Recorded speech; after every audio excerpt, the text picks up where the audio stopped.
Rajkot crime બ્રાન્ચના DCP Jagdish બાંગરવાના સામે ગંભીર આરોપ લગાવી રહ્યો છે। એક કોળી યુવક અને 3rd ડિગ્રી ટોર્ચરનો પણ ઉપયોગ કરવામાં આવ્યો છે, તેનો પગ પણ ભાંગવામાં આવ્યો છે અને તેના ગુદા માર્ગમાં પેટ્રોલ પણ નાખવામાં આવ્યું છે। આ મામલે અત્યારે ખળભળાટ મચી જવા પામ્યો છે અને ધારાસભ્ય જિગ્નેશ મેવાણીએ હવે આ આઈપીએસના સામે મોરચો ખોલી દીધો છે।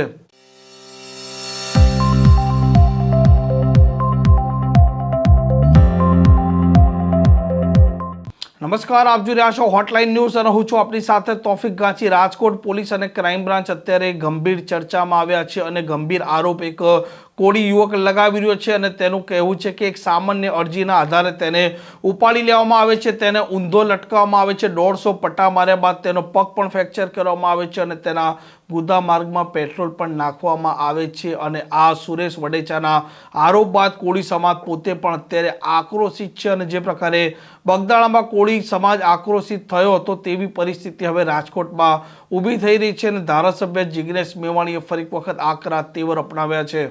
વનરાજ, મયુર, નગીન આવા બધા ક્રાઇમ બ્રાન્ચના તોડબાજો અને એમના તોડની રકમો સાથેનું લિસ્ટ જાહેર કરવાનો છું। આવો બેટા, આવો તમે હમણાં જ નહીં મારવાના એક પેપરમાં વનવાર રાજ નામના કોઈ ફોલ્ડરે 4.5 લાખ રૂપિયા લીધા। તમને કલ્પના કરો આપણા ગુજરાતમાં શું ચાલી રહ્યું છે।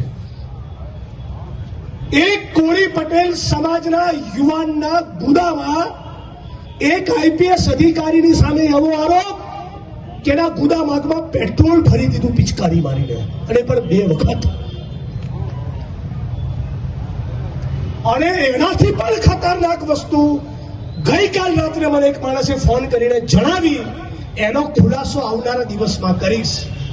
પણ આ મંચ ઉપરથી માનનીય ઋત્વિકભાઈની ઉપસ્થિતિમાં એટલું કહેવા માંગુ છું કે સમગ્ર ગુજરાતના ન્યાય અને બંધારણમાં માનનારા લોકો એક થઈ જાઓ અને જ્યાં સુધી આ આઈપીએસ અધિકારીને જેલના સળિયા પાછળ નામ કરીએ ને ત્યાં સુધી આપણી મુહિમ અને આપણું આંદોલન રોકાવું ના જોઈએ।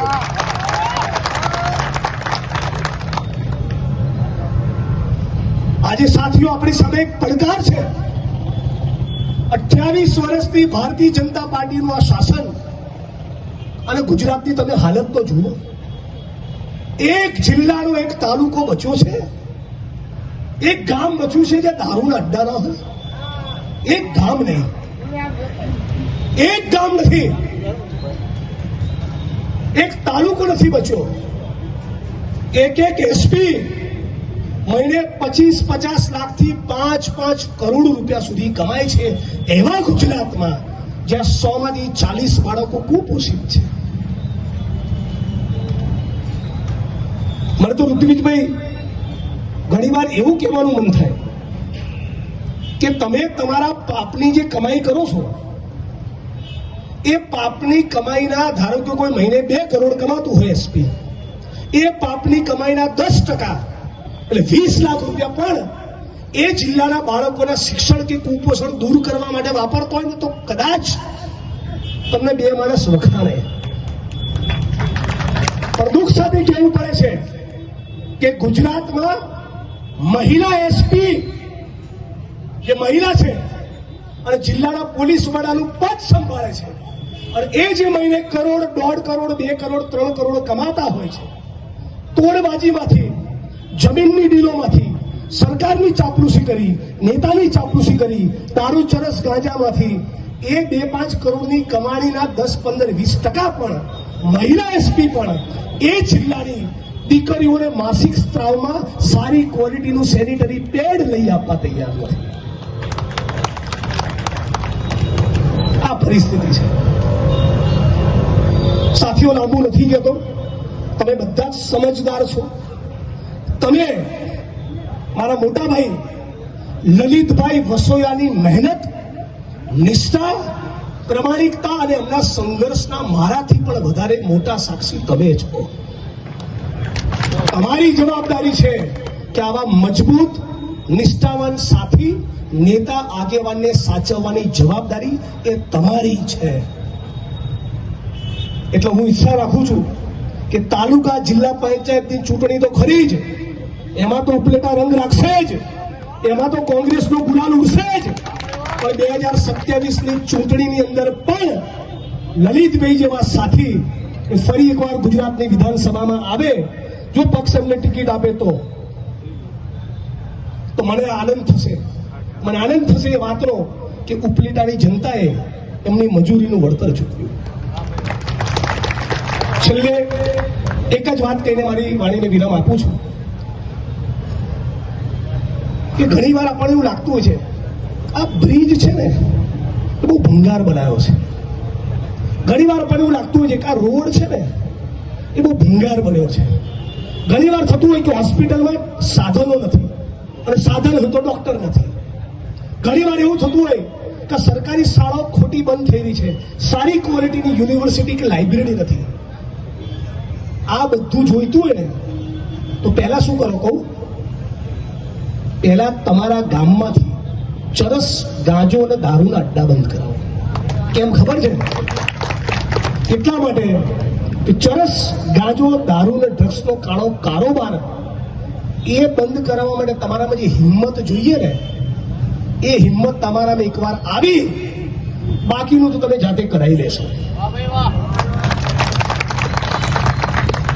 રાહુલજીનો નારો છે, મારો બી ફેવરિટ નારો છે, ડરો મત. डरवाने से ना थी, ये धरती अपने आपकी नहीं किसी के बाप की. भगत सिंह नो देश છે યાર. કોનું ગુજરાત છે? સરદાર વલ્લભભાઈ પટેલની આ ધરતી છે. ઇન્દુલાલ યાજ્ઞિક અને રવિશંકર મહારાજનું ગુજરાત છે. સુખદેવ રાજગુરુ અને શહીદ આઝમ ભગતસિંહનો દેશ છે. બંધારણ કોણે લખ્યું છે? ડોક્ટર ભીમરાવ બાબા સાહેબ આંબેડકરનું લખેલું બંધારણ છે. એના બાપથી બનવાનું છે. ખોટું કરનારા ઓફિસરો અને નેતાઓ સમજી લેજો, આજ ગુજરાતની જનતા સામે તમારો હિસાબ થશે. મારે તો 45 જ થયા છે. આજ ગુજરાતની જનતા સામે તમારો એક એક પાઈનો હિસાબ આજ જન્મમાં થશે. અત્યારે ઓછી ચરબી કુદાવશો તો ભવિષ્યમાં તમારા હિતમાં રહેશે. અત્યારે ફાટવા કરશો તો ભવિષ્યમાં તમારા વધારે ગૂંચ વાગશે. અને ભારતીય જનતા પાર્ટીમાં જે 65, 70, 75 છે એમનો તો કદાચ કોઈના દાવ લેવાનું મન નહીં થાય, પણ અત્યારે 35, 40, 45 વાળા જે છે એ તમારા સિનિયરોના ઇશારે કામ ન કરતા, એ ઓફિસર હોય કે નેતા હોય, કેમ કે તમને 35, 40, 45 થયા તો મને 45 જ થયા છે અને મારો સંન્યાસ લેવાનો કોઈ પ્લાન નથી. અને જે દિવસે સત્તાનું સમીકરણ બદલાયું ને, આ પ્રકારના સમાચાર માટે હોટલાઇન ન્યૂઝ ડે ચેનલને લાઇક, શેર અને સબસ્ક્રાઇબ કરવાનું ભૂલતા નહીં. નમસ્કાર. આવા પ્રકારના વિડીયો તમને જોવા ગમતા હોય તો હોટલાઇન ન્યૂઝ ચેનલને લાઇક, શેર અને સબસ્ક્રાઇબ કરો.